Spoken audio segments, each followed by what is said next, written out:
Hello बच्चों, कैसे हो आप लोग। बेसिक फिजिक्स चल रहा है, नेक्स्ट टॉपिक स्टार्ट करना है बेसिक फिजिक्स का। और ऐसा टॉपिक है कि जो 11th-12th में खूब काम आएगा और तुम लोगों ने पहले भी पढ़ा है, 10th तक भी पढ़ा है ना। ग्राफ पीछे लिखा है, यही टॉपिक आज स्टार्ट करना है। ग्राफ पढ़े हैं ना 9th-10th में, पढ़े तो नहीं है ग्राफ, लेकिन बनाए बहुत है। वो ग्राफ पेपर मिला करता था, उस पर ग्राफ प्लॉट करते थे। अगर सोच रहे हो कि फिजिक्स में यही होने वाला है तो गलत सोच रहे हो। ऐसा कुछ नहीं करेंगे हम लोग ये देखेंगे कि एक्चुअली ग्राफ बनते कैसे हैं, उसका कॉन्सेप्ट क्या होता है। क्योंकि अब हमें 11th-12th में कोई ग्राफ पेपर देने नहीं आएगा, कोई ग्राफ उस तरह से प्लॉट नहीं करवाएगा, लेकिन हाँ क्वेश्चंस बड़े प्यारे प्यारे बनेंगे इस पर। तो उसी बेसिक टॉपिक को लेते हैं। हर बार की तरह एक ही बात रिपीट कर रहे हैं, हर चैप्टर में ग्राफ काम आएगा। फिजिक्स में, केमिस्ट्री में और कभी कभी तो बायोलॉजी में भी काम आएंगे। ठीक है, इसी टॉपिक को देखते हैं। वैसे बताओ, सोचो होता क्या है ग्राफ, व्हाट इज ग्राफ। तो ग्राफ है क्या, it is the representation, diagrammatic representation. कुछ नहीं है ग्राफ का मतलब, मैं यहाँ एक कोई डायग्राम बनाने जाऊंगी, सिंपल सा डायग्राम। किसका डायग्राम, दो फिजिकल क्वांटिटी में रिलेशन का diagram. Diagrammatic representation of relation between two physical quantity. मैं रिपीट कर रही हूँ, मैंने क्या कहा, हम दो फिजिकल क्वांटिटी में जो रिलेशन है उसको डायग्रामेटिकली शो करने जा रहे हैं, है ना। Diagrammatic representation of relation of two physical quantity. जैसे एक सिंपल से पॉइंट ले लेते हैं हम लोग। मान लो हमारे पास एक फिजिकल क्वांटिटी y है और दूसरी फिजिकल क्वांटिटी x है। ये तो कुछ नया बता ही नहीं रही हूँ, इतने दिन से कह रखा है। फिजिकल क्वांटिटी वो होती है विच कैन मेजर, जिसको हम मेजर कर सकते हैं। ऐसी क्वांटिटीज को हम लोग क्या नाम दे देते हैं, फिजिकल क्वांटिटी। तो यहाँ हम कैसे मेजर करेंगे फिजिकल क्वांटिटी को, किसी ना किसी इंस्ट्रूमेंट से, जैसे time, velocity, acceleration, distance, force, work, power, energy, ये सब फिजिकल है। ये सारी फिजिकल क्वांटिटी एक दूसरे पर डिपेंड करती है। एक क्वांटिटी के साथ दूसरी क्वांटिटी चेंज हो सकती है ना। तो जब वो एक दूसरे पर डिपेंड करेगी तो उनके डिपेंडेंस को, उनके रिलेशन को डायग्राम में बना लेना, that is known as graph. Diagram से बना लेंगे। ठीक है, 3 इंपॉर्टेंट पॉइंट और 3 बेसिक पॉइंट होते हैं किसी भी ग्राफ को सीखने के लिए। बहुत सिंपल से 3 बेसिक पॉइंट। एक तो होता है कि हम ग्राफ में बनाते कहाँ हैं, बोर्ड पे। तो ग्राफ बोर्ड पर बनाएंगे तो 2 ही एक्सिस यूज होंगी बोर्ड पर, एक ये एक्स एक्सिस और एक ये वाई एक्सिस। देखो ऐसा कोई जरूरी नहीं है कि इसको एक्स और इसको वाई देना है। किसी भी एक एक्सिस को एक्स नाम दे देते हैं और किसी भी दूसरे एक्सिस को वाई नाम दे देते हैं। तो हमारा फर्स्ट पॉइंट यही होगा ग्राफ से रिलेटेड कि एक्स एक्सिस पर और वाई एक्सिस पर कौन सी क्वांटिटीज को पुट किया जाए। इन जनरल हम फिजिकल क्वांटिटी में से दो फिजिकल क्वांटिटी में रिलेशन बताना है, उसका डायग्राम बनाना है। तो उनमें से एक्स एक्सिस पे किसको रखें और वाई एक्सिस पर किसको रखें, ये 2 पॉइंट्स है ना। तो वो हमको एक्सिस चुनना एक काम हो गया। दूसरा काम होगा ग्राफ का स्लोप कैलकुलेट करना। हाँ, तुम लोगों के लिए नया वर्ड है बट स्लोप। एंड थर्ड होता है ग्राफ का एरिया कैलकुलेट करना। एक एक पॉइंट को उठाएंगे, पहले बेसिक्स ऑफ ग्राफ देखेंगे, फिर उस डायग्राम को यानी ग्राफ को बनाना सीखेंगे। ठीक है, आ जाओ स्टार्ट करते हैं। हाँ जी बच्चों, तो कौन सी फिजिकल क्वांटिटी को किस एक्सिस पर रखना है, ये फर्स्ट पॉइंट है हमारा। ये एक्सिस को हमने अभी क्या नाम दिया, एक्स, जो चाहे वो नाम दे सकते थे। इस एक्सिस को हमने क्या नाम दिया, y। एक एक्सिस को x और एक को y नाम दे दिया। देखो यहां पर ये दोनों एक्सिस एक दूसरे को इंटरसेक्ट कर रही है, कट कर रही है। लाइन है, लाइन को एक्सिस बोल रही हूं और कुछ नहीं है। जहां ये इंटरसेक्ट कर रही है उसको ओरिजिन बोल देते हैं। इसके ऑपोजिट यानी लेफ्ट साइड वाले x को -x बोल देते हैं और ऊपर की जगह नीचे वाली जो y डायरेक्शन है उसको -y बोल देता है। ठीक है, तो हमारे पास सबसे पहला काम होता है किसी भी ग्राफ रिप्रेजेंट करने के लिए। पहले तो हमें ग्राफ पेपर मिला करते थे, आजकल सबसे इंपॉर्टेंट पॉइंट होता है कि एक ब्लैंक पेपर पे आपको ग्राफ बनाना है। उसमें आपको एक्सिस सेलेक्ट करनी है, X and Y. X axis पे जनरली ज्यादातर, मैं नहीं बोल रही हूँ हमेशा, ज्यादातर सही तरीका ये है कि एक्स एक्सिस पर हम लोग पुट करते हैं मेन क्वांटिटी। एक्स एक्सिस पे किसको पुट करते हैं, main physical quantity. Physical quantity जिसको हम मेजर कर सकते हैं। एक होती है मेन और एक होती है डिपेंडेंट। हाँ ये बोल दो, मेन का मतलब इंडिपेंडेंट फिजिकल क्वांटिटी। इंडिपेंडेंट जो किसी पर भी डिपेंड नहीं कर रही, उस फिजिकल क्वांटिटी को कौन सी एक्सिस पे पुट करते हैं, एक्स, +x या -x। ठीक है, और y एक्सिस पे कौन सी फिजिकल क्वांटिटी को पुट करते हैं, डिपेंडेंट, जो डिपेंड कर रही है, डिपेंडेंट फिजिकल क्वांटिटी, है ना। जैसे एक एग्जाम्पल लेते हैं तो आपको क्लियर हो सके कि आखिर कौन सी एक्सिस पर क्या रखना है। जैसे सोचो हमारे पास में है, हम वही वाला एग्जाम्पल लेते हैं जो हर क्लास में ले रहे हैं, ताकि क्या एक कंटिन्यूटी बनी रहे चीज़ों की, इजीली समझ में आ सके। मैं यहाँ से बस स्टैंड जा रही हूँ और बस स्टैंड जाते टाइम कंटिन्यूसली मैं यहाँ से चल के, गाड़ी से, किसी भी तरह से बस स्टैंड जा रही हूँ, पैदल चल के या गाड़ी से, मेरी डिस्टेंस टाइम के साथ चेंज हो रही है। जैसे जैसे टाइम बढ़ रहा है डिस्टेंस चेंज होती जा रही है, टाइम और बढ़ रहा है डिस्टेंस और चेंज हो रही है। इसका मतलब distance depends on time. Yes, repeat, distance depends on time. तो बताओ मेन कौन है और डिपेंडेंट कौन है? दो फिजिकल क्वांटिटी के हमने नाम लिए। एक क्वांटिटी हमने कौन सी बोली? डिस्टेंस, और दूसरी क्वांटिटी हमने क्या बोली? टाइम, है ना। दो फिजिकल क्वांटिटी के नाम हमने यहाँ लिए हैं, एक तो डिस्टेंस और एक टाइम। डिस्टेंस कैसी क्वांटिटी और टाइम कैसी है? आप बताओ इनमें से ऐसी कौन सी क्वांटिटी है जिसको किसी से मतलब नहीं है, ना तुमसे, ना मुझसे, ना किसी और चीज से? वो टाइम है ना। टाइम लगातार चलता रहता है, हम हैं या नहीं है, टाइम चलता रहेगा, उसको किसी से मतलब नहीं है। तो this is known as independent quantity, ये इंडिपेंडेंट है। तो अगर हमें यहाँ पर कोई ग्राफ प्लॉट करना हुआ बिटवीन टाइम एंड डिस्टेंस, तो हम एक्स एक्सिस पे किसको पुट करेंगे? हम एक्स एक्सिस पे टाइम को पुट करेंगे, because it is main quantity. Distance, क्योंकि जैसे जैसे टाइम वेरी करेगा, टाइम बदलता जाएगा, तो पर्सन की ट्रेवल डिस्टेंस चेंज होती जाएगी। इंसान जो डिस्टेंस ट्रेवल कर रहा है वो बदलता जाएगा, कंटिन्यूसली बदलता जाएगा। तो डिस्टेंस डिपेंड्स ऑन टाइम। तो ये कैसी क्वांटिटी हो गई? डिपेंडेंट। और डिपेंडेंट क्वांटिटी को कहाँ रखते हैं हम लोग? हाँ, वाई एक्सिस पर, डिपेंडेंट ऑन वाई एक्सिस। तो अगर कोई ग्राफ हम लोग प्लॉट करें और उसमें डिस्टेंस और टाइम लिए जाएं, तो एक्स एक्सिस पर हम लोग प्लॉट करेंगे डिस्टेंस को और वाई एक्सिस पर हम लोग प्लॉट करेंगे टाइम को। उल्टा बोला ना, एक्स एक्सिस पे हम लोग करेंगे किसको पुट? टाइम को, और वाई एक्सिस पर हम किसको पुट करेंगे? वाई एक्सिस पर हम डिस्टेंस को, because distance is dependent and time is independent. ठीक है, ये समझ आ गया कौन सी एक्सिस पे किसको रखना है। चलो एक एग्जाम्पल और बताती हूँ, तुम्हारा 9th-10th का पढ़ा हुआ, फिर आंसर करना। तुमने ओम्स लॉ पढ़ा था 9th-10th में, सबको याद है Ohm's law? What is Ohm's law? हाँ, V is equals to I R. बताओ मैं एक ग्राफ बनाना चाह रही हूँ, क्या था 10th क्लास में? ओम्स लॉ क्या था? V is equals to I R, ठीक है ना। अब यहाँ पर R तो रेजिस्टेंस है। रेजिस्टेंस कैसा होता है? कांस्टेंट। किसी भी बॉडी के लिए रेजिस्टेंस कैसी टर्म है? कांस्टेंट, किसी भी कंडक्टर मटेरियल के लिए। अब V क्या है? पोटेंशियल, और I क्या है? करंट। V का मतलब पोटेंशियल और I का मतलब करंट, ठीक है। अब हम एक ग्राफ प्लॉट करना चाह रहे हैं बिटवीन पोटेंशियल एंड करंट। अब जो भी तुम्हारी 10th की नॉलेज है, उस नॉलेज से मुझे बताओ कि मैं एक्स एक्सिस पे किसको रखूं और वाई एक्सिस पे, एक्स पर किसको रखूं और वाई एक्सिस पे किसको रखूं, टिल 10th नॉलेज बताओ। पोटेंशियल होता क्या है? जैसे ये रेजिस्टेंस वायर है, इसके टर्मिनल पर पोटेंशियल डिफरेंस लगाओगे, इसको पॉजिटिव से और इसको नेगेटिव से कनेक्ट करोगे बैटरी के, तो ये हायर पोटेंशियल कहलाता है और ये लोअर पोटेंशियल कहलाता है। इन दोनों का जो डिफरेंस होता है V1 माइनस V2, इसी को बोलते हैं वोल्टेज या पोटेंशियल डिफरेंस। V है ना, पोटेंशियल डिफरेंस या वोल्टेज। तो जितना ज्यादा पोटेंशियल डिफरेंस लगाएंगे इस सर्किट में, उतनी ज्यादा करंट आएगी। पोटेंशियल डिफरेंस और ज्यादा लगाएंगे, करंट और ज्यादा जाएगी, और पोटेंशियल डिफरेंस को बढ़ाते ही जाएंगे तो करंट बढ़ती जाएगी। यही तो ओम ने लॉ बताया था। तो बताओ इन दोनों में से मेन कौन है, डिपेंडेंट कौन है? पोटेंशियल। और वो बढ़ाते जा रहे हो तो क्या चेंज हो रही है? करंट, है ना। तो इसको कहाँ रखना चाहिए? मेन क्वांटिटी को, V यानी मेन क्वांटिटी को रखना चाहिए एक्स एक्सिस पर, I यानी डिपेंडेंट क्वांटिटी को रखना चाहिए Y एक्सिस पर। कुल मिलाकर मैं तुमसे सिर्फ यही डिस्टेंस कर रही हूँ, फर्स्ट पॉइंट यही डिस्कस कर रही हूँ कि एक्स एक्सिस पे किसको रखें और Y एक्सिस पर किसको रखें। तो main quantity is always on x axis and dependent quantity is always on Y axis. Main quantity यहाँ पोटेंशियल और डिपेंडेंट क्वांटिटी यहाँ करंट। ये पॉइंट क्लियर है? अच्छे से समझ आ गया? एक्सेस चुनना, आगे प्लस है, पीछे माइनस, ऊपर पॉजिटिव आए, नीचे नेगेटिव आए। नेक्स्ट पॉइंट पे चले। हाँ जी बच्चों, एक्सेस सेलेक्ट करने के बाद जो नेक्स्ट पॉइंट होता है वो होता है हमारा स्लोप।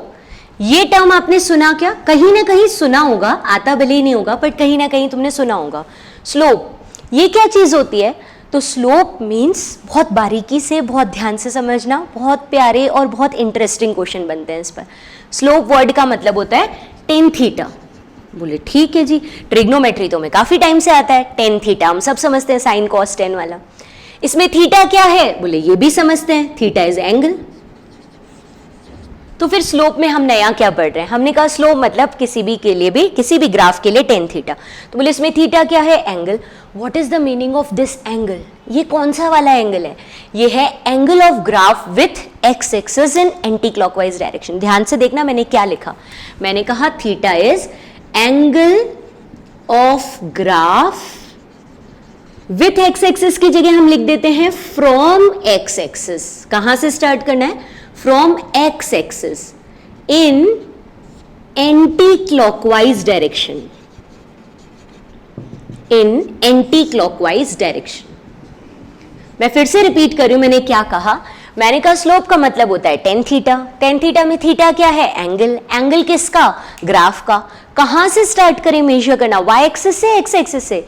एक्स एक्सिस से ग्राफ तक जाना है, from x axis, starting from x axis, angle of graph from x axis. या ये कह दो आप यहां पर कि स्टार्ट्स फ्रॉम एक्स एक्सिस, ये भी कह सकते हो, स्टार्ट्स फ्रॉम एक्स एक्सिस। कौन सी डायरेक्शन में जाना है? Anti clockwise. इसको बोलते हैं हम लोग थीटा, और इसी थीटा का टेन थीटा क्या कहलाता है? स्लोप। देखो एक ग्राफ को बनाकर ट्राई करते हैं, ये एक्स एक्सिस, ये वाई एक्सिस। जैसे ही कोई फिजिकल क्वांटिटी एक्स वाई तो लेट सपोज होता है, ठीक है, जैसे ही इन दोनों एक्सिस पर फिजिकल क्वांटिटी लाएंगे, मेन को यहाँ रखेंगे, डिपेंडेंट को वहां रखेंगे, इतना तो आता है हम सबको। फिर हम इससे आगे बढ़ते हैं। हमने कहा मेन और डिपेंडेंट को रख दिया, हमने किसी भी शेप का कोई ग्राफ बना दिया। लाइक सबसे पहले इजीएस्ट ग्राफ से स्टार्ट करते हैं। हमने एक लीनियर शेप का ग्राफ बना दिया ना, सबसे इजी से स्टार्ट करते हैं। ये हमने लाइन ग्राफ बना दिया, ठीक है। अब यहां देखना है स्लोप, तो आप स्टार्ट करो एक्स एक्सिस से, जाओ ग्राफ तक, एक्स एक्सिस से ग्राफ तक जाओ। कौन सी डायरेक्शन में जाओ? Anti clockwise. इसको बोल दो थीटा, और इसी थीटा का टेन थीटा क्या कहलाएगा? इसी थीटा का टेन थीटा कहलाएगा स्लोप। बताओ जी, समझ आया या नहीं? आपको ग्राफ बनाना था, आप एक्स एक्सिस से चले, ग्राफ तक गए, एंटी क्लॉकवाइज डायरेक्शन में। देखो मेरा एरो भी बनाया हुआ है, थीटा मेजर कर दिया, इसी के टेन थीटा को स्लोप कह देते हैं, ठीक है। और थोड़ा बेसिक में जाना चाहो तो परपेंडिकुलर बाय बेस स्लोप। यहां पर हम क्या बोल सकते हैं? ये परपेंडिकुलर, ये बेस, यानी आप बोल सकते थे perpendicular by base slope. Simply आ गया समझ में स्लोप क्या है, टेन थीटा क्या है, ठीक है, परपेंडिकुलर बाय बेस है। अब डायग्राम अलग अलग शेप के बन सकते हैं, उन बातों पर जाएंगे, पहले थोड़ी सी और बातें करते हैं स्लोप के बारे में। आ जाओ बच्चों, ये याद है आप लोगों को कि टेन थीटा अगर 90 से कम होता था, 0 से 90 के बीच में होता था, तो वो फर्स्ट क्वाड्रेंट में है, और फर्स्ट क्वाड्रेंट में सब पॉजिटिव थे, इसलिए 10 भी पॉजिटिव होगा, याद है ना। फिर जब हम 90 टू 180 जाएंगे तो हम कौन से क्वाड्रेंट में? सेकंड, और सेकंड क्वाड्रेंट में 10 नेगेटिव होता था। अभी हम स्लोप की बात कर रहे हैं तो हम सिर्फ 10 की बात करेंगे। फर्स्ट क्वाड्रेंट में सब पॉजिटिव थे तो 10 भी पॉजिटिव, और सेकंड क्वाड्रेंट में 10 कैसा था? नेगेटिव, साइन पॉजिटिव था। अब आप बताओ, आप यहाँ ग्राफ प्लॉट कर रहे हो, ग्राफ प्लॉट करने का मतलब ये इस प्लेन पर, तो आपकी एक्स एक्सिस यहां से स्टार्ट हुई और इधर खत्म हो रही है, तो आपका ग्राफ जो भी जाएगा वो यहां से यहां तक जाएगा, है ना। या फिर आपकी वाई एक्सिस ऊपर से स्टार्ट हो रही है और इधर खत्म हो रही है, यानी आपका ग्राफ यहां से जाकर यहां तक जाएगा। तो आपका ग्राफ किसी भी डायरेक्शन में चले, दो ही क्वाड्रेंट चलेगा। आइदर एक्स के लिए देखोगे तो भी यहां से यहां तक जाएगा, और वाई के लिए देखोगे तो भी। अरे एक्सेस ही खत्म हो गई ना, आप बोलो नहीं मैं इधर ले जाऊंगा, इधर ले जाऊंगा, तो आप एक्स की तरफ बढ़ गए। कोई भी जो एक्सेस होती है वो 180 डिग्री तक ही तो होती है। तो हमें स्लोप बनाते टाइम कितने क्वाड्रेंट्स काम आने वाले हैं? 2 और 4। रिपीट, स्लोप बनाते टाइम कितने क्वाड्रेंट काम आने वाले हैं? 2 या 4? 2 ही क्वाड्रेंट काम आने वाले हैं, ठीक है। तो दोनों क्वाड्रेंट में स्लोप बताना। देखें, जैसे हमने एक ग्राफ बना दिया, ये सिंपली इस तरह का ग्राफ बना दिया, ये एक्स एक्सिस और वाई एक्सिस, और इस पर दो ग्राफ प्लॉट कर दिए, एक ये प्लॉट कर दिया और एक सपोज हमने ग्राफ ये प्लॉट कर दिया, दोनों ग्राफ प्लॉट कर दिए। दोनों में आप स्लोप बनवा के बताओ मुझे, कहां से स्टार्ट करना है? X axis to graph in anticlockwise direction. यहां भी कहां से स्टार्ट करना है? X axis to graph in anticlockwise direction. यहां दोनों थीटा में क्या डिफरेंस है? This theta is less than 90 और this theta is greater than 90। हाँ जी, लेस देन 90 यानी कौन से क्वाड्रेंट में है? फर्स्ट क्वाड्रेंट में। ग्रेटर देन 90 यानी कैसे क्वाड्रेंट में है? सेकंड क्वाड्रेंट में। फर्स्ट क्वाड्रेंट में 10 कैसे होते हैं? पॉजिटिव, इसका मतलब स्लोप होगा पॉजिटिव। और सेकंड क्वाड्रेंट में 10 कैसा होता है? नेगेटिव, यानी स्लोप होगा नेगेटिव। यहां वाले स्लोप को हम लिखेंगे पॉजिटिव और यहां वाले स्लोप को हम लिखेंगे नेगेटिव। बहुत सिंपल सी बात है कि अगर हमारा कोई ग्राफ ऐसा है जिसमें 90 से छोटा एंगल बन रहा है तो वहां स्लोप पॉजिटिव कंसिडर होगा। कोई ऐसा ग्राफ है जो 90 से बड़ा एंगल बना रहा है एंटी क्लॉकवाइज डायरेक्शन में, आप एंटी क्लॉकवाइज मेजर कर रहे हो तो पूछोगे मैम अगर मैं कभी क्लॉकवाइज मेजर कर दूं तो? आप एंटी क्लॉकवाइज जा रहे हो एक्स एक्सिस से तो यूं गए, अगर आप क्लॉकवाइज जाते तो बोले एक्स एक्सिस से क्लॉकवाइज जाते तो यूं पहुंच जाते। यहां भी तो थीटा बन रहा है, नहीं, एंटी क्लॉकवाइज पॉजिटिव एंगल्स होते हैं, क्लॉकवाइज लेते हैं तो उल्टे एंगल्स हो जाते हैं, नेगेटिव होते हैं, इसलिए आपको कभी क्लॉकवाइज नहीं लेना। आपको एंगल हमेशा कैसे लेना है, एंटी क्लॉकवाइज। 90 से छोटा है तो पॉजिटिव, क्योंकि फर्स्ट क्वाड्रेंट में 10 पॉजिटिव होता है। 90 से बड़ा है तो नेगेटिव, क्योंकि सेकंड क्वाड्रेंट में 10 नेगेटिव होता है। इतनी बातें क्लियर है, ठीक है। तो हमें स्लोप पता लग गया। अच्छा ये बताओ, जैसे इस पे कोई भी एक आध एग्जाम्पल कर लेते हैं यहाँ तक की बातों पर, फिर आगे बढ़ेंगे। देखो बच्चों, एक एग्जाम्पल पर बात करूं। ये तुम्हारे सामने ग्राफ बनाया हुआ है और ये ग्राफ बन रहा है एक्स और वाई एक्सिस ये है, ठीक है। कोई भी एग्जाम्पल ले लो, जैसे यहां मैंने लिख दिया डिस्प्लेसमेंट, नहीं लिख सकती क्योंकि वो डिपेंडेंट क्वांटिटी है। मान लो मुझे डिस्प्लेसमेंट टाइम का ग्राफ बनाना है, यहां मैंने टाइम लिख दिया और यहां डिस्प्लेसमेंट लिख दिया, और मैंने अभी सबसे इजी ग्राफ से स्टार्ट किए बात, यानी स्ट्रेट लाइन ग्राफ से स्टार्ट किए बात, ठीक है। और ये एंगल बना हुआ है 30 डिग्री। ये एंगल कितना बना हुआ है, 30 डिग्री। अब आप मुझे बताओ 90 से छोटा है, एक्यूट एंगल है, तो आंसर्स पॉजिटिव आने वाले हैं। इस ग्राफ का कोई स्लोप पूछे हमसे तो हम स्लोप बोलेंगे इसका 1030, और 1030 का मतलब क्या होता है, 1030 की वैल्यू हम सब जानते हैं 1/√3, है ना। और अभी 2 मिनट पहले क्या कहा था बच्चों, स्लोप 1030 मतलब perpendicular by base. Perpendicular by base मतलब डिस्प्लेसमेंट अपॉन टाइम। इस एग्जाम्पल में स्लोप का मतलब है डिस्प्लेसमेंट अपॉन टाइम, यानी कि वेलोसिटी। यानी कि जैसे आप इस ग्राफ को देखोगे, देखो ग्राफ का पर्पस कितना इजी है, जैसे ही आप ग्राफ को देखोगे आपको ये एंगल 30 दिखेगा, आपको लगेगा स्लोप यानी perpendicular by base tan theta 30 है, यानी कि डिस्प्लेसमेंट अपॉन टाइम मीन्स की वेलोसिटी 30 है। तो कितने आराम से हम वेलोसिटी निकाल पा रहे हैं 30, है ना। 30 नहीं, वेलोसिटी 1/√3, क्योंकि एंगल 30 है। अच्छा एक बात बताओ, अगर यही ग्राफ इस तरह का होता तो, and this angle is 60 degree, ये वाला एंगल 60 डिग्री होता, तो हम क्या कहते, तो हम कहते कि slope is 60 degree, 1060 degree. 1060 degree का मतलब अब वाले रेड वाली कंडीशन में स्लोप कितना है, 1060। 1060 का मतलब √3। परपेंडिकुलर बाय बेस इज √3, यानी displacement upon time, velocity is √3। आप कैसा ही ग्राफ बनाओ, उसका एंगल देखो, आपको परपेंडिकुलर बाय बेस यानी इस एग्जाम्पल में वेलोसिटी पता लग जाएगी। इसीलिए हमने ग्राफ देखना स्टार्ट किए, क्योंकि दोनों में रिलेशन देखोगे तो कोई तीसरी फिजिकल क्वांटिटी वेलोसिटी मिल रही है। समझ आ रहा है। और सुनो स्लोप के बारे में। हाँ बच्चों, अगर स्लोप में theta is equals to 45 degree हो, मान लो हम कोई ग्राफ बना रहे हैं और उसमें हमें theta is equals to 45 degree मिला, तो बताओ स्लोप कितना होगा। इफ थीटा इज 45 यानी स्लोप होता है tan थीटा। tan थीटा का मतलब 1, tan 45 की वैल्यू। तो अगर हमें अलग अलग थीटा पता है हम स्लोप निकाल सकते हैं। अगर थीटा हमको गिवन है, सपोज थीटा ऐसा गिवन है कि एक ग्राफ एक्स एक्सिस के पैरेलल लाइन बना रहा है। अब आप बताओ स्लोप कितना है। हाँ, मैंने लैंग्वेज में बोल दिया क्वेश्चन को।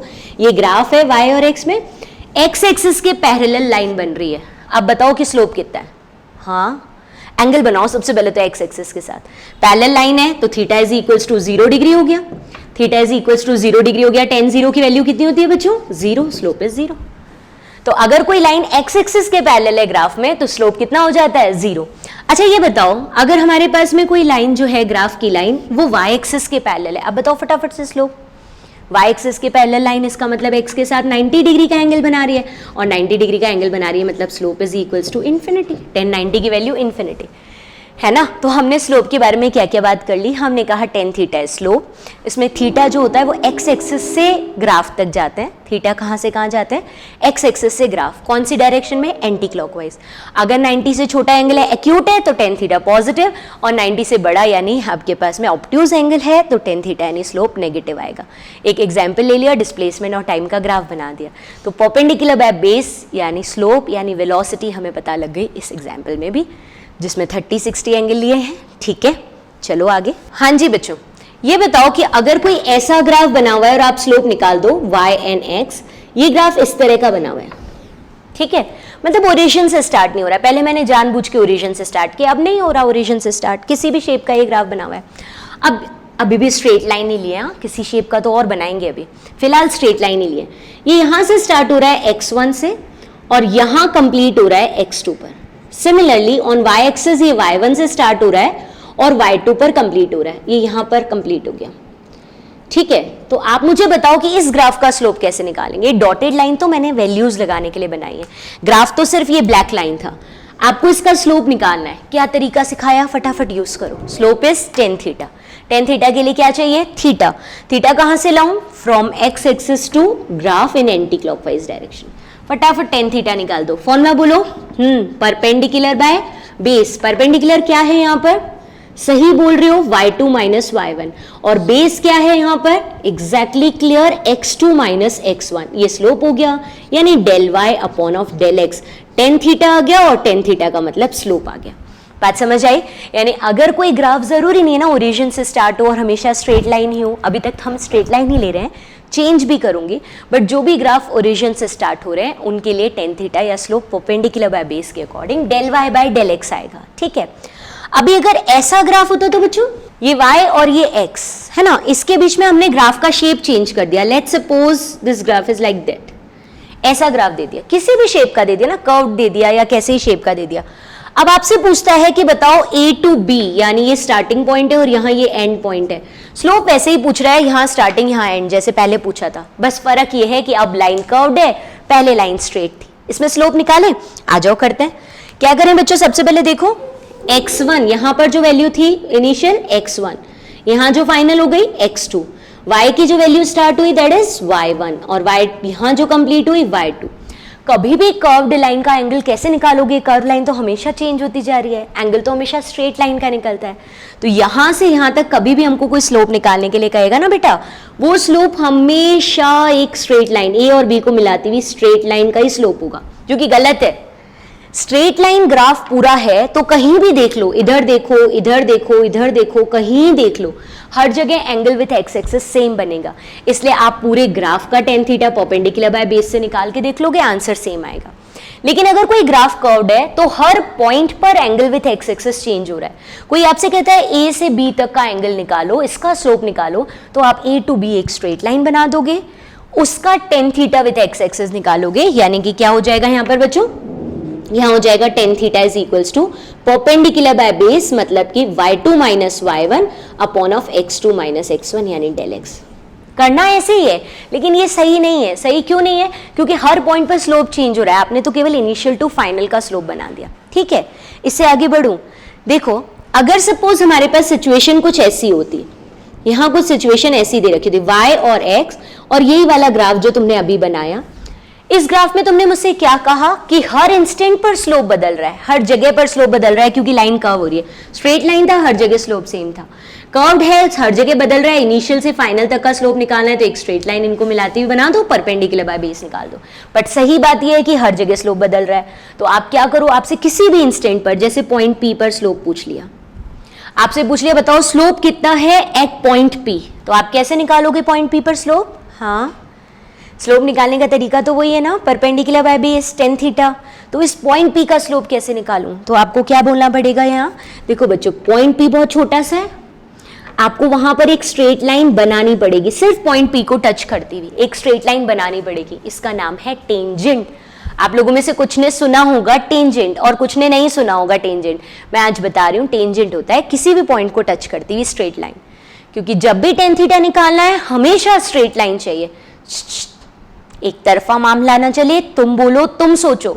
अरे टेंजेंट वर्ड का मतलब होता है एक पॉइंट जिसको टच करती हुई स्ट्रेट लाइन। ठीक है, इसका एक्स एक्सिस के साथ, इस पी पॉइंट की स्ट्रेट लाइन का एक्स एक्सिस के साथ एंगल कितना बन रहा है, this is slope.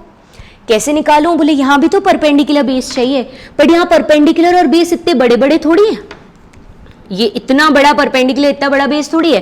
P point का परपेंडिकुलर तो नन्ना सा और बेस भी नन्ना सा, खुद देखो ना, केवल पी पॉइंट का परपेंडिकुलर बेस इतना छोटे छोटे से है, इतने छोटे छोटे से, इसका मतलब यहाँ जो टेन थीटा आएगा वो perpendicular by base del x by del y की जगह बहुत छोटा छोटा एक पर्टिकुलर पॉइंट का, तो उसको लिखते हैं d y by d x.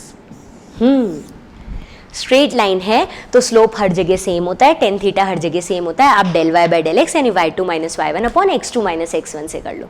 ठीक है, अगर आप कर्व्ड में पूरे ग्राफ का स्लोप निकालना चाहते हो तो a से b तक मिलाकर ऐसे ही सॉल्व कर लो।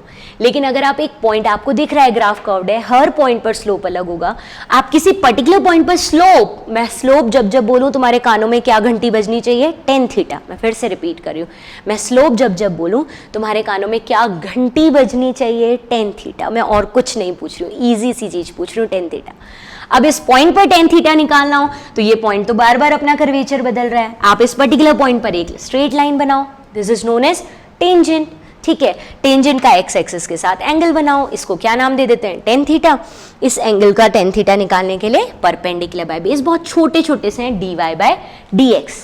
ठीक है ना, एक पर्टिकुलर पॉइंट पर। आओ, हाँ तो बच्चों बेसिकली हमें ये पता तो लग गया कि स्लोप है क्या, हमें ये भी पता लग गया कि ग्राफ कर्व्ड है तो किसी एक पॉइंट पर स्लोप निकाल देते हैं टेंजेंट बनाकर, यही वाला वो पॉइंट था। टेंजेंट बनाकर हम क्या करते हैं, एक्स एक्सिस के साथ उसका एंगल देख रहे हैं, एक स्ट्रेट एक्स एक्सिस बनाते हैं और उसके साथ ये एंगल देख लेते हैं, इसी का टेन थीटा यानी परपेंडिकुलर बाय बेस, यानी कि dy by dx, del y by del x नहीं, अब छोटे से चेंजेस हैं, चेंजेस छोटे होते हैं तो हम उसको क्या लिखते हैं, dy बाय dx, इसी को स्लोप बोल दिया। अब dy बाय dx लिखते ही वो लोग जिन्होंने डिफरेंशिएशन पढ़ा है उन सबके दिमाग में पहला पॉइंट आया, ये तो डिफरेंशिएशन का सिंबल था। dy बाय dx किसका सिंबल था, डिफरेंशिएशन का। अरे चिंता मत करो, फिजिक्स के जैसे जैसे टॉपिक होते जाएंगे ना वो आपस में जुड़ते जाएंगे। तुमने जो ट्रिग्नोमेट्री पढ़ा वो तुम्हें डिफरेंशिएशन में काम आया, तुमने जो डिफरेंशिएशन पढ़ा वो तो मैक्सिममली इंटीग्रेशन में काम आया, और ये जो डिफरेंशिएशन, ट्रिग्नोमेट्री और इंटीग्रेशन है ये सब कुछ तुम्हें ग्राफ में काम आने वाला है। हाँ ऐसे ही चलेगी चीज़ें आगे, सब जुड़ती जाएंगी, चेन बनती जाएगी और पूरी फिजिक्स बन जाएगी। ठीक है, आओ हमने क्या कहा, हमने कहा कि एक पर्टिकुलर पॉइंट पर स्लोप निकालना है, टेन थीटा निकालना है, तो हमारे पास एक और मेथड है वो टेन थीटा निकालने का, डिफरेंशिएशन यानी dy बाय dx भी कह सकते हैं, y का x के रिस्पेक्ट में differentiation, this is differentiation of y with respect to x, ये भी कह सकते हैं। ठीक है, मैं इस पर भी बात करूंगी लेकिन थोड़ी देर बात करूंगी, पहले मुझे इसी पॉइंट पर, यहाँ जो ग्राफ बनाया हुआ है इसी पॉइंट पर एक दो बातें तुम और करवाओ, 2 मिनट बाद में इसके इस ग्राफ पर भी जाऊंगी, डिफरेंशिएशन टर्म पर भी जाऊंगी। जैसे ये मैंने डिफरेंट शेप के ग्राफ बना रखे हैं, एक ही ग्राफ में सारे पॉइंट्स बना लेते हैं। चलो ये ग्राफ बनाया हुआ है हमने कुछ इस तरह का, ठीक है, और ऐसे ही एक और ग्राफ बना देते हैं जिसका शेप कुछ ऐसा सा रख देते हैं। आप बताओ कि यहां पर मैं 3 पॉइंट्स मार्क कर रही हूं, that are A, B and C, और यहां भी मैं 3 पॉइंट्स मार्क कर रही हूं, that are A, B and C, और आपको बताना है क्या तीनों पॉइंट्स पर स्लोप सेम है या डिफरेंट है। अब इतने समझदार तो हम सब बन गए हैं कि हमें पता है slope is angle with x axis, तो एंगल विथ एक्स एक्सिस यहां भी बना लेते हैं, ये रहा फर्स्ट, यहाँ भी बना देते हैं, ये रहा सेकेंड, ये रहा थर्ड, क्योंकि टेंजेंट ही तो बनाना पड़ेगा ना, कर्व्ड कंडीशन में टेंजेंट बना के ही देखते हैं। यहाँ देखो angle with x axis first, second और थर्ड, यहाँ एक्स एक्सिस के साथ एंगल बनाओगे इस टेंजेंट लाइन का, यहाँ बनाओगे और यहाँ बनाओगे, इस जगह पर बनाओगे, यहाँ बनाओगे और यहाँ बनाओगे एंगल विथ एक्स एक्सिस। तो क्या हर जगह सेम आ रहा है, नहीं, एंगल एक्स एक्सिस के साथ यहाँ डिक्रीज हो रहा है, इसका मतलब इस ग्राफ में कंटिन्यूअसली स्लोप डिक्रीज होगा, और यहाँ पर एक्स एक्सिस के साथ एंगल कंटिन्यूअसली इंक्रीज हो रहा है, इसका मतलब इस ग्राफ में स्लोप कंटिन्यूअसली इंक्रीज होगा। अगर ग्राफ स्ट्रेट लाइन है तो एंगल इज ऑलवेज कांस्टेंट यानी स्लोप इज ऑलवेज कांस्टेंट, लेकिन अगर शेप बदलता जा रहा है तो एंगल हमेशा यानी स्लोप हमेशा चेंज होता जाएगा। यहाँ डिक्रीजिंग स्लोप है और यहाँ पर इंक्रीजिंग स्लोप है, ठीक है ना। यहाँ से आगे चलते हैं अपन, हम इस वाली बात पे भी बात कर लेते हैं कि अगर कोई भी y और x दो फिजिकल क्वांटिटी में रिलेशन है, उस रिलेशन से हम क्या कर सकते हैं, किसी पर्टिकुलर पॉइंट पर स्लोप निकाल सकते हैं y का x के रिस्पेक्ट में डिफरेंशिएशन करके। इसका भी एक एग्जाम्पल ले लेते हैं, आ जाओ। देखो जी बच्चों, हमारे पास एक इक्वेशन गिवन है, ये एग्जाम्पल ले रहे हैं हम लोग, y is equals to 3x square plus 4x। अब आपको अभी तक मैंने ग्राफ के शेप नहीं सिखाया, अभी तो ग्राफ की बेसिक बातें ही चल रही हैं, बट इतना तो पता लग रहा है कि y depends on x, x change होने से y चेंज होगा, ये तो पता लग ही रहा है ना। अब आपको ये कह दिया कि इन दोनों के बीच में किसी भी शेप का ग्राफ बना दिया, मान लो एक स्ट्रेट लाइन है नहीं है, तुम जानते ही नहीं हो, तुम्हें तो बस बोल दिया ग्राफ बना दिया। आपको बोला कि when value of x is equals to 2, if value of x is equals to 2, तब आप इस ग्राफ का स्लोप कैलकुलेट करो। एक पर्टिकुलर पॉइंट जहां पर x की वैल्यू 2 है वहां ग्राफ का स्लोप कैलकुलेट करो। तो स्लोप क्या था, perpendicular by base, del y by del x, है ना। लेकिन अगर एक पर्टिकुलर पॉइंट पर जा रहे हो यानी चेंजेस बहुत छोटे छोटे इंस्टेंट चेंजेस हैं, उसको बोलते हैं dy बाय dx। तो जैसे ही बोला x इज इक्वल्स टू 2 पर स्लोप कैलकुलेट करो, हमें पता लग गया यहाँ तो इंस्टेंटेनियस चेंज है dy बाय dx, यानी हमें यहाँ पर y की इक्वेशन को x के रिस्पेक्ट में डिफरेंशिएट कर देना चाहिए, यानी 3x स्क्वायर प्लस 4x। जिन लोगों ने डिफरेंशिएशन सीख लिए बहुत अच्छी बात है, वो कर लोगे, जिन्होंने नहीं सीखे इस छोटे से पॉइंट को आप स्किप कर सकते हो, जब तक आप डिफरेंशिएशन नहीं सीखते, सीख लोगे फिर ये भी हो जाएगा, ठीक है। यानी हमारा क्या हो जाएगा यहाँ पर 6x प्लस 4, ये स्लोप आ गया। किस जगह पर स्लोप पूछा था, when x is equals to 2, यानी x इज इक्वल्स टू 2 पर हमारा स्लोप हो जाएगा 6 into 2 plus 4 which is equals to 12 plus 4 16, है ना। 12 + 4 क्या आ जाएगा 16, यानी स्लोप निकाल सकते हैं हम अगर डायरेक्ट इक्वेशन, देखो कैसी बातें हैं, बिना डायग्राम के बिना ग्राफ के हमने स्लोप निकाल दिया। तब जबकि हमें पता था एक पर्टिकुलर इंस्टेंट पर पूछ रहा और इक्वेशन दे रखी है, तो हमने डिफरेंशिएट किया dy/dx, हमारे सामने स्लोप आ गया। एट 2 पूछा था, x = 2, वैल्यू पुट कर दी, डन। स्लोप के बारे में सारी बातें खत्म हो चुकी हैं। आप मुझे बताओ कि अगर हम लोगों ने ग्राफ बना रखा है डिस्टेंस और टाइम का, एक एग्जाम्पल बोल रही हूँ, डिस्टेंस टाइम ग्राफ, तो x एक्सिस पे किसको रखोगे और y पर किसको? x पर रखोगे डिस्टेंस को ना, टाइम को, और y पर रखोगे डिस्टेंस को, मेन क्वांटिटी डिपेंडेंट क्वांटिटी। इसका स्लोप किसको शो करेगा? Perpendicular by base, distance upon time, distance upon time is known as speed को शो करेगा, इसका स्लोप स्पीड को शो करेगा। स्ट्रेट लाइन है तो हर जगह सेम, कर्व्ड है तो हर जगह अलग अलग, लेकिन स्पीड को शो करेगा। फिर एक और एग्जाम्पल बताओ, हमने एक ग्राफ बनाया पोटेंशियल और करंट के बीच में, मेन क्वांटिटी कौन? अभी जो रिपीट किया था तुम्हारे सामने, मेन क्वांटिटी कौन? पोटेंशियल, डिपेंडेंट कौन? करंट। तो पोटेंशियल को x एक्सिस, करंट को y एक्सिस। अब आपने इसका भी कोई ग्राफ बनाया, स्लोप पूछा ओम्स लॉ का, स्लोप होता है परपेंडिकुलर बाय बेस, यानी I/v, I/v क्या हो जाएगा? v = IR, तो I/v 1/r। इस ग्राफ का स्लोप 1/ रेजिस्टेंस को शो करेगा। देखा स्लोप कहाँ कहाँ काम आ सकता है, स्पीड निकाल ली, वेलोसिटी निकाली थी पहले, अभी तुमने रेजिस्टेंस का इन्वर्स निकाल लिया स्लोप से।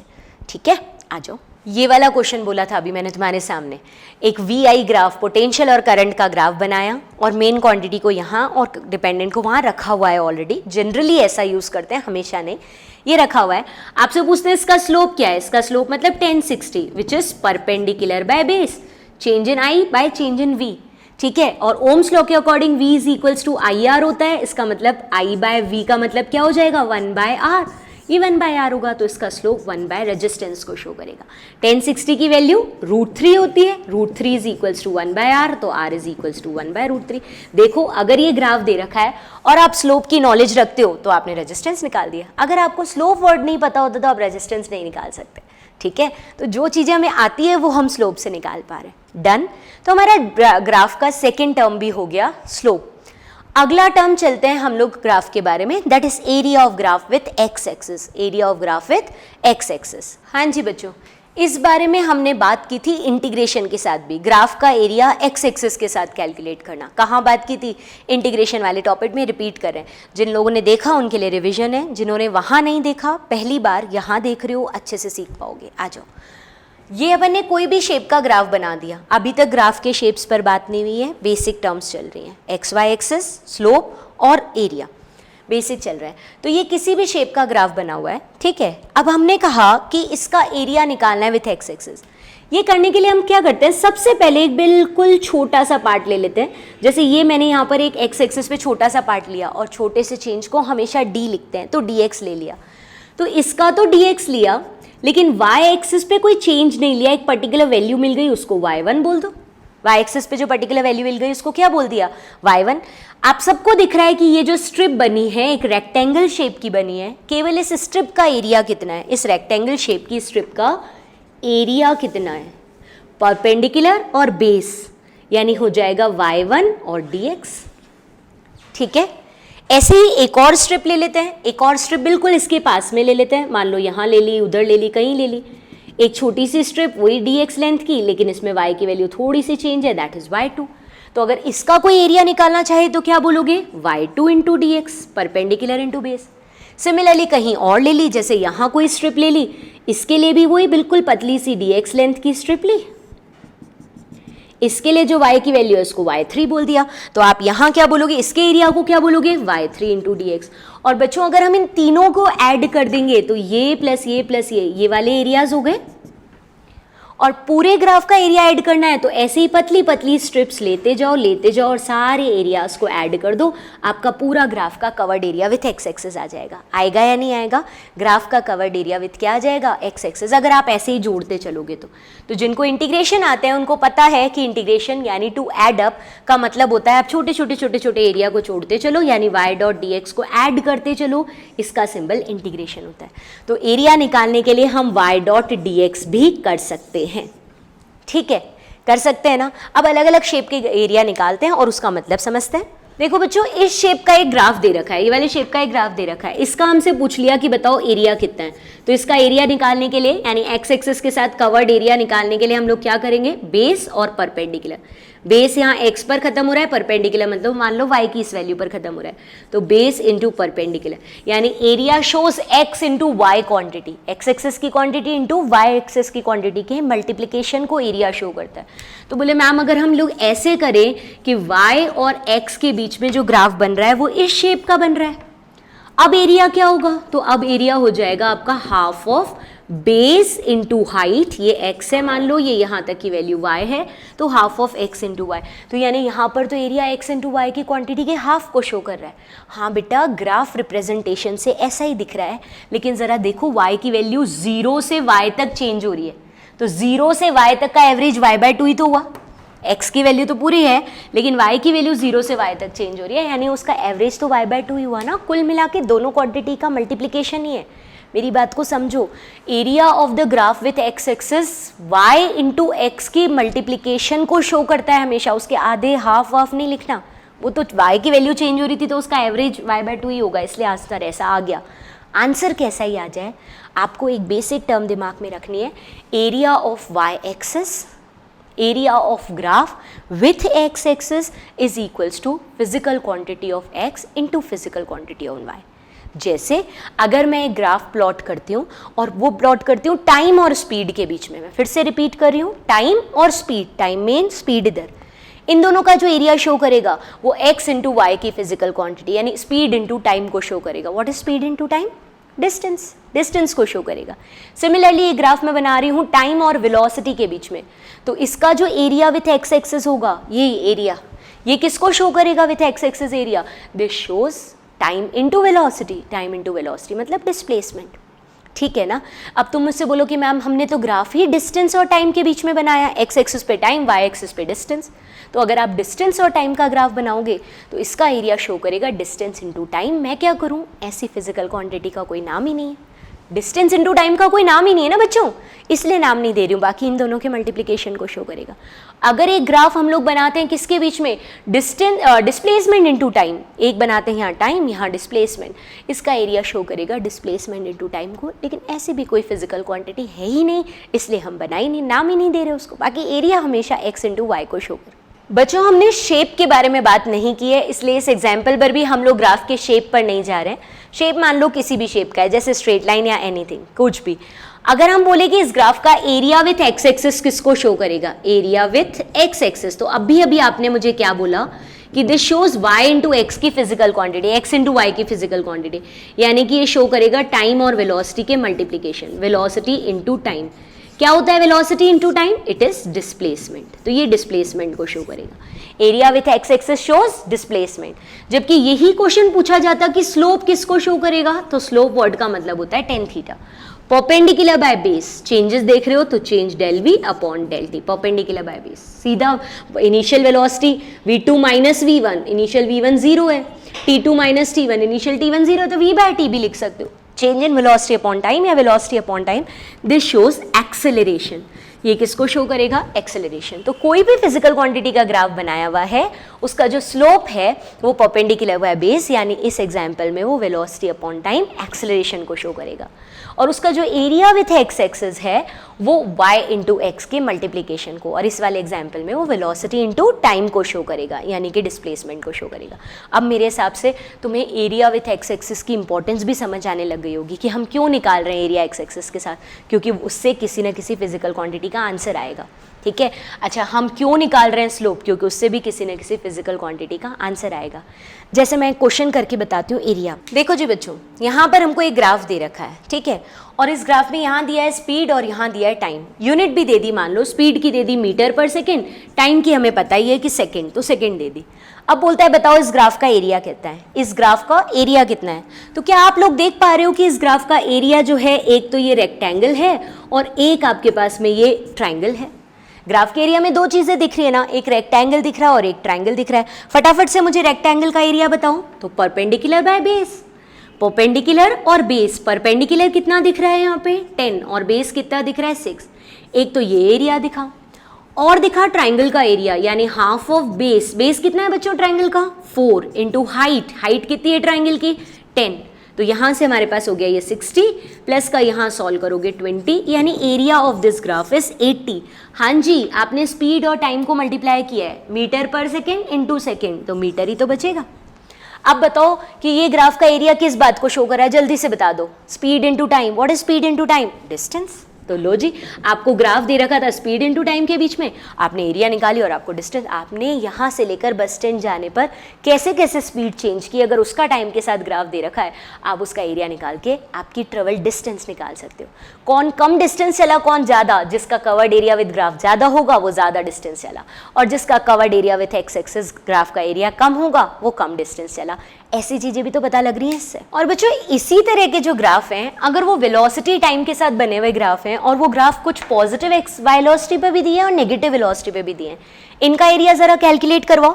तो इनका एरिया, ये वाला एरिया कौन सा होगा, ऊपर वाला, बोले ट्राइंगल है तो हाफ ऑफ बेस यानी 10 इंटू हाइट यानी 10, ठीक है। और जो नीचे है वो रेक्टेंगल है, तो रेक्टेंगल का एरिया क्या होगा, half of base, base is 15 minus, नहीं रेक्टेंगल है तो हाफ नहीं आएगा ना, बेस यानी 15 minus 10 which is 5 into height, height है -5, नीचे है इसलिए -5, यानी ये हो जाएगा हमारा 100/250 minus 25 which is equals to 25।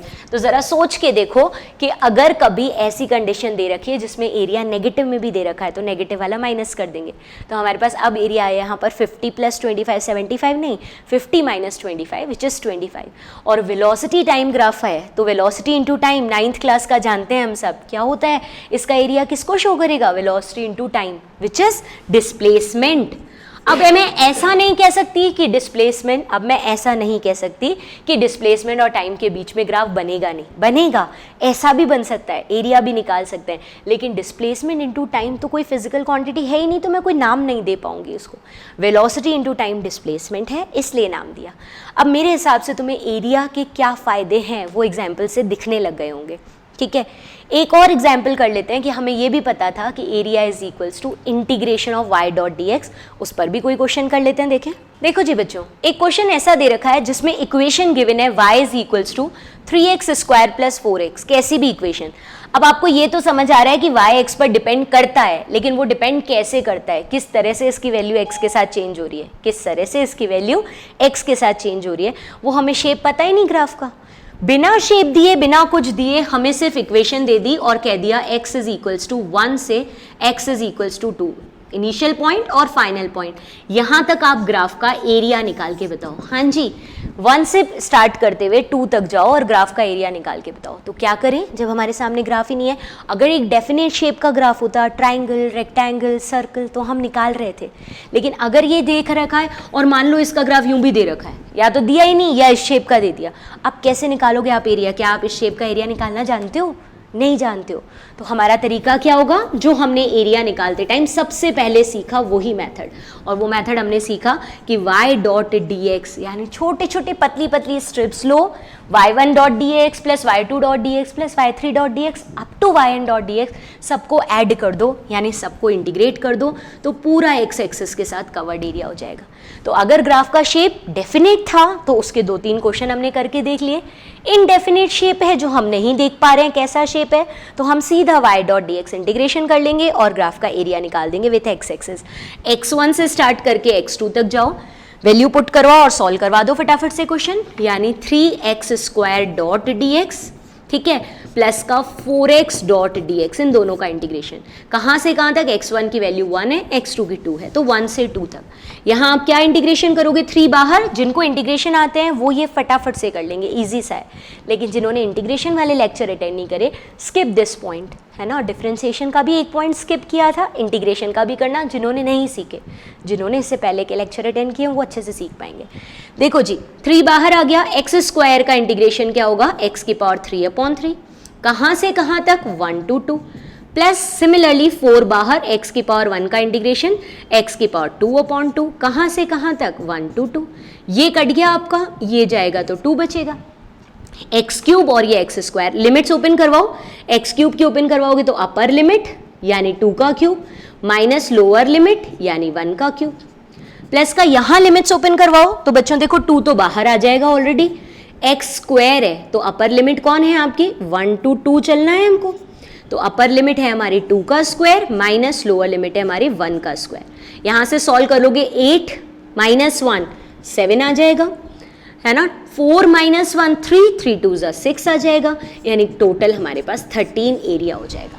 तो हमें ग्राफ का शेप ही नहीं पता और डेफिनेट भी नहीं है, पता नहीं कैसा बने, उस बिना शेप के बिना ग्राफ बनाए हमने एक्स एक्सिस के साथ कवर्ड एरिया निकाल दिया बाय द इंटीग्रेशन मेथड और लिमिट और लगा दी 1 से 2, हमारे यहाँ पास आंसर भी आ गया। तो ये थी कुछ बेसिक टर्म्स ग्राफ से रिलेटेड। एक्स वाई एक्सिस पर किसको रखते हैं, स्लोप क्या होता है, और थर्ड टर्म हमने क्या देखी, एरिया विथ एक्स एक्सिस क्या शो करता है, तो x axis into y axis की फिजिकल क्वांटिटी को। आपको यहाँ तक इसके नोट्स पढ़ने हैं, ठीक है, प्रैक्टिस शीट सॉल्व करनी है और मेरे से डाउट डिस्कस करने हैं। अगली क्लास से हम ग्राफ के शेप बनाना सीखेंगे, यानी स्ट्रेट लाइन ग्राफ कब बनता है, सर्कल कब बनता है, पैराबोला और अलग अलग शेप के ग्राफ कैसे बनते हैं, वो नेक्स्ट क्लास से सीखेंगे। फिलहाल इतना ही रखते हैं।